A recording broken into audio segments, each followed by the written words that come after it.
Good evening, everyone, and welcome to Washington is a Joke. You know it, I know it, so let's talk about it. So, as the big topic of right now, definitely it's time to talk about the stimulus bill some more because, rent is due in 2 days, April 1st, and we are clearly nowhere near having a solution. We have people saying, oh, this is enough. We have some people in the Democratic Party now saying that we need to ramp up and do even more. But at a certain point, you got to ask, how much money do you throw at a problem when you're not even really sure if what you're spending money on is effective? That, you're going to try to support more social programs. You're going to, try to refix things that may have not worked in the first bill. I don't really think that's the answer. I think it needs to be a very clear and directed of, are we funding more medical equipment? Great, we're going to do that. Are we going to fund, small businesses? Great, do that separately. Are we going to fund, having some sort of continued UBI experience or continue to support people as they have no income? Great. But I think if we try to create another larger bill, again, the deficit can only go so high. The CBO came out, I believe, earlier this week and was talking about how the U.S. would be at 100% debt to GDP ratio in 10 years. And that was before this massive stimulus came through. So now that this has come through, it will likely even worse, even sooner. And personally, I find that really worrying that our solution is just printing more money and hoping that the bill never comes due. It's very interesting, all these people deride large government spending, watching where the money goes to, but then suddenly when their party is in power, their party's not, then these priorities change. Where in fact, you really need to be clear about not spending too much money so that the money still has value and just doesn't become worthless because you've essentially decided, well, we're just going to print more. And, you're already seeing this problem with food bank lines. There's a video out of Pittsburgh today that shows people queuing up for about 2 to 3 hours in some cases, and you would imagine this is only going to get worse because so many people are caught off guard. And what's very interesting too in the U.S. is that this is obviously in varying stages. So you have, again, places in the Northeast and the West Coast that are more severe, and then Middle America that's largely, okay for now. Hopefully it stays that way, but I think it's always better to plan for the worst. And then you save resources, or it ends up not being utilized, and then these food banks or whatever have food to kind of last them longer and maybe are less dependent on donations. Great. I think that's a good problem to have. But the flip side of this is creating a situation where a lot of people are going to get left behind. So I hope that this situation gets resolved soon and that they're able to have continued support for people who need it and not just dump money on a situation like paper to a fire.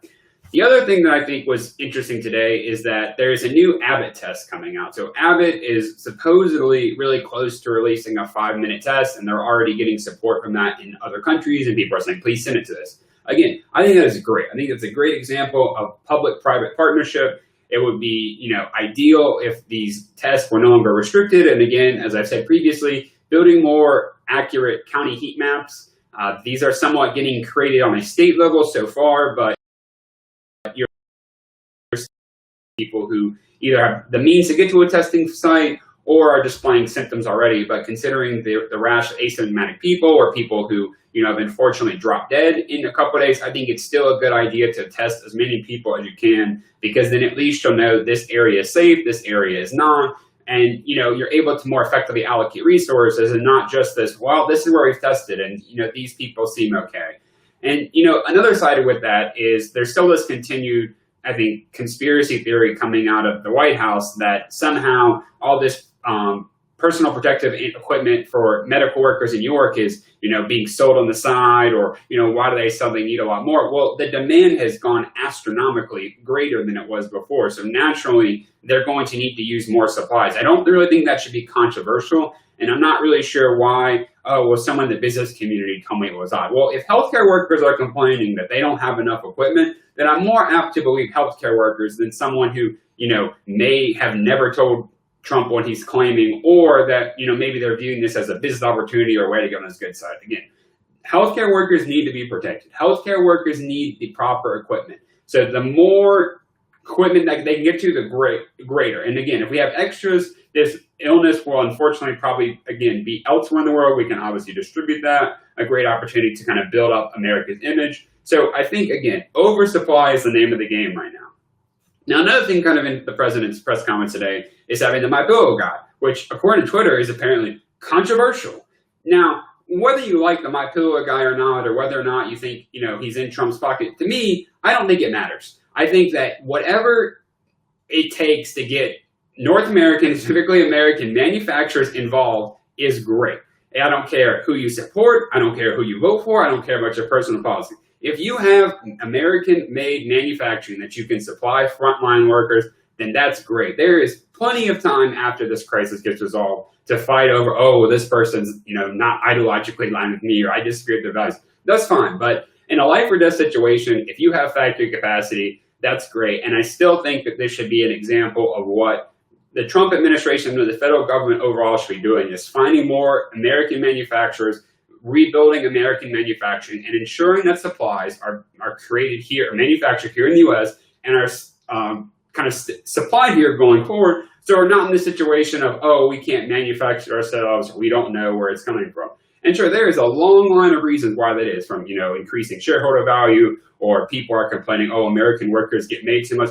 Whatever. In a situation where you are having, again, life and death situations, the underlying motive should not be, oh, let's create more shareholder value. It's how do you keep people alive in the country that you're benefiting from? And hopefully, this situation gets resolved, and hopefully that people are saying, this makes sense why we should manufacture this here. And I can only hope that the federal government will continue to push that way. However, it does still feel like this, oh, we don't really want to tell them to manufacture more supplies here. We don't really want to tell them to redesign their factories. And I'm not really sure why. I mean, they authorized the Defense Production Act essentially for this very reason. It shouldn't really be too hard. And I think it's a winning issue for whatever party or person puts that forward, because you're employing jobs and you're ensuring that American lives are safe. So hopefully that will happen. And if it doesn't, I think it's a responsibility of myself, of you, to really hold government leaders accountable and saying, we demand to have these supplies manufactured here. We demand that healthcare workers are protected. And we demand that, continue to take action in a positive direction. And again, stop trying to point blame. The U.S. has had plenty of history of doing congressional committees to analyze what went wrong. There's probably plenty of stuff on both sides that people made a mistake on and that can analyze, and a few people can make a few dollars writing a book. Great. Let them do that in the future. Right now, we need to save lives. We need to manufacture what we need here and get this situation resolved, and hopefully get a situation back to normal. Not to say I know when the date that's going to be, but that needs to be the goal, and we're not going to get there if people are not healthy and they don't feel like they're safe. And finally, on that safe note, I think it's very strange how still the White House likes to have these press conferences where everyone touches the mic, and then someone else touches the mic, and then someone else touches the mic. You would think in 2020 that you could have some sort of foot pedal operated system to raise and lower a mic. Again, not that hard to create, or even 3D print probably from some blueprint online. So I would really hope, again, in the interest of everyone speaking, having all these CEOs, not knowing where that mic has been, that there is some better system than, depending on your height, that microphone gets adjusted. So with that, if you like tonight's video, please share it with your friends. Just like a good restaurant, if something works, tell other people. And if not, if you have other ideas, let me know. I really appreciate the support I'm seeing in the chat right now for getting people more support from the frontline crisis. Great. If you want something you want to see in this video, if you think that there's ways to improve it, again, please let me know. And as always, we'll get through this together. Remember to smile, and I'll see you tomorrow. Thank you, everyone.